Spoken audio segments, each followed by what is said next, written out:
You need to make a trade. You need to make some sort of move. You can't win with what you have right now. I'm here to help you try and get into a situation that might have some risk, but you need to make a move, right? So we're going to talk about these guys, Barkley, Henry, Ladd. Yeah, Hendy, and yes, even Woody Marks. The Fantasy Football Show, the Buy Low edition, walking into week number 6 begins right now. From the FantasyFootballShow.com studios, it's the Fantasy Football Show. Monday through Friday, 8 p.m. Eastern. Smitty is also live whenever news breaks. Derrick Henry salvaged his week last week with the touchdown. There was a point where, and he was one of my recommends to go get in desperate situations and in buy low situations only. No one's saying to go get him at draft day value. Keep in mind, this is a player I said to avoid on draft day. This is a player I said to avoid on draft day. This was a player I said to avoid on draft day. And here we are buying low because all three are disappointing greatly. Not a little bit, but greatly.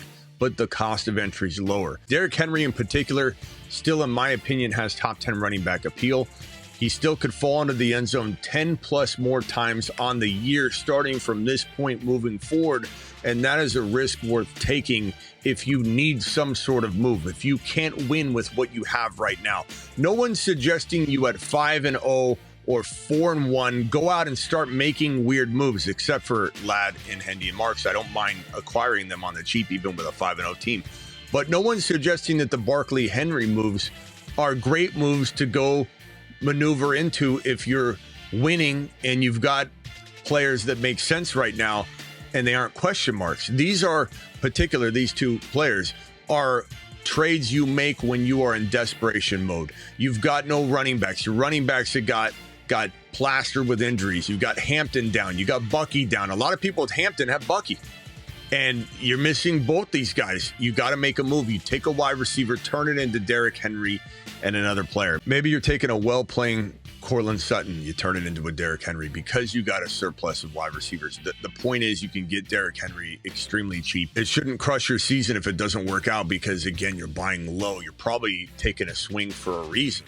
But this is a very good player to buy low right now, walking into week number 6, no matter how much you want to say, Smitty, but you said to avoid him. That's the point. You're buying low. Saquon Barkley, the same things I just said about Henry, you can apply to Barkley. This guy got 6 carries last week. They're not running him, but when you watch him run, he still feels like he's got power. And the whole avoid Barkley situation, we're right on that. We've already won on that argument. It's time to look at this situation from a new lens. Of course, I said avoid him because the guy had 480 touches and 430 plus carries, and they abused him and ran him into the ground. But here's the twist. They're not using him at all right now. He's kind of resting himself. He's kind of rejuvenating himself, and now he's going to be asked to do a lot more, I believe, from this point moving forward. And maybe he has a chance of staying healthy because he hasn't been abused for the first half of the season, the first quarter of the season. It's time to buy Saquon Barkley on the cheap. It's time to buy Saquon Barkley at what's not even close to first round value in terms of equivalent value.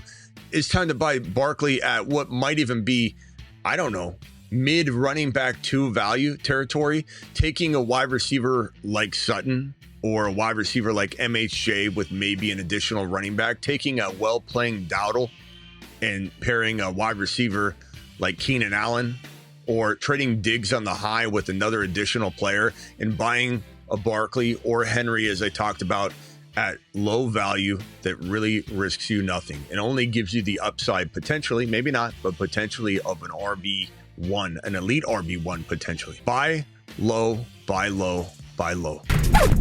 Ladd McConkey, if there's one thing I've been telling you the last 2-3 weeks is buy Ladd McConkey. Someone says, hey, Smitty, who do you like this week? Do you like Keenan Allen? My answer is Ladd McConkey. Hey, Smitty, do you think I should pick up Torrey Horton? And I do like Torrey Horton, by the way. My answer, Ladd McConkey. I've been saying Ladd McConkey consistently for 2-3 weeks. This guy scores a touchdown, looks pretty good in this game. Would have almost had another touchdown. Ladd McConkey is going to eventually grab the number 1 wide receiver role back. And this is a guy I said avoid on draft day because people were taking him at the 2-3 turn. It was asinine. And that failed. But that failure turns into your opportunity. Another man's new trash might be your treasure. and now you walk right back in, grab this quiet potential wide receiver one. You heard me right. He has the potential to be a top 12 wide receiver go forward. Maybe he doesn't finish there at the end of the year, but from here on out, he could be a top 12, top 15 wide receiver. You're in wide receiver hell right now. You've been hit with injury, whatever the case may be. This could be your quiet, new Deebo Samuel-like producing player. Go trade for him on the cheap. It might save your season. Vrabel doesn't know what he's doing. He doesn't know what he's doing. Ramondre fumbles the ball. They take him out and bench him. And what do? They go with Gibson. Gibson goes out, tears his ACL. And you think, next man up. Who's the next man up? What, is Ramondre cut the layup line? I mean, you're supposed to get in line. Everybody's supposed to do their layups in order. And Ramondre just goes straight to the front of the line again.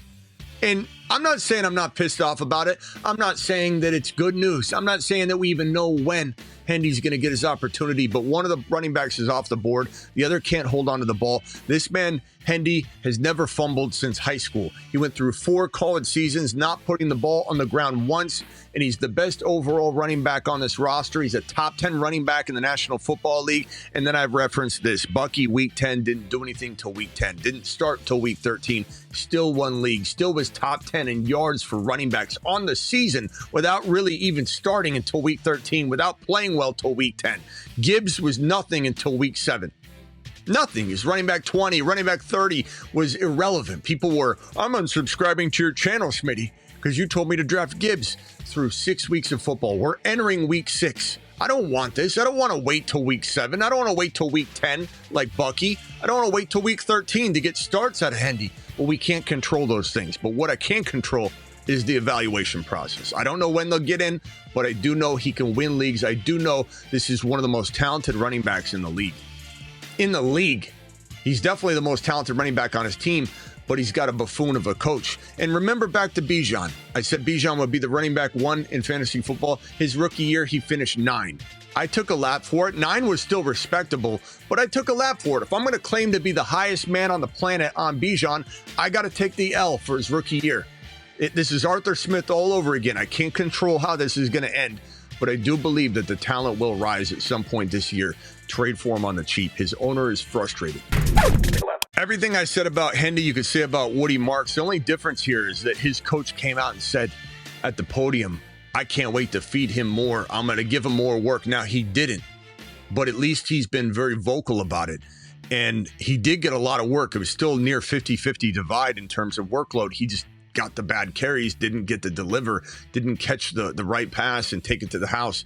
But I do believe they will use him. Chubb staying healthy is a tall order anyway.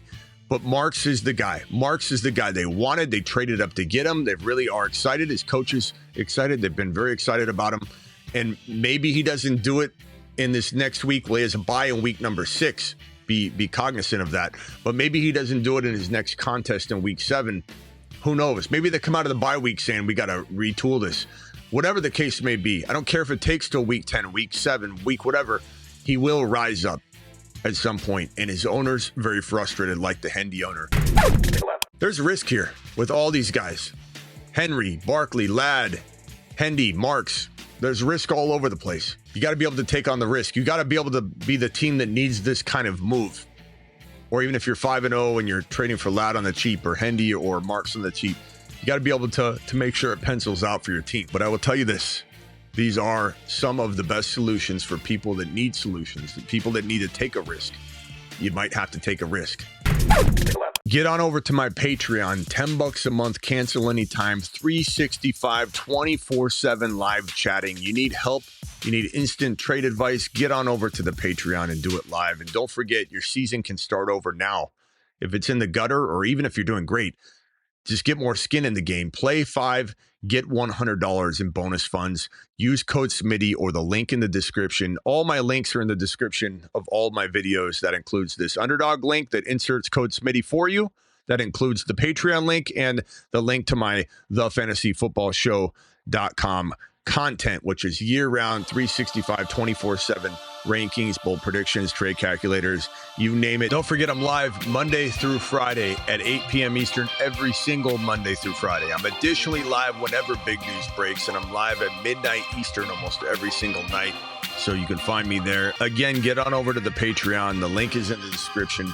It is the best place to get, in my opinion, one-on-one advice constantly through the live chat, the amazing live chat group that we have during the live streams. Those guys are all over on the Patreon 24/7, 365. See you all in the next live stream.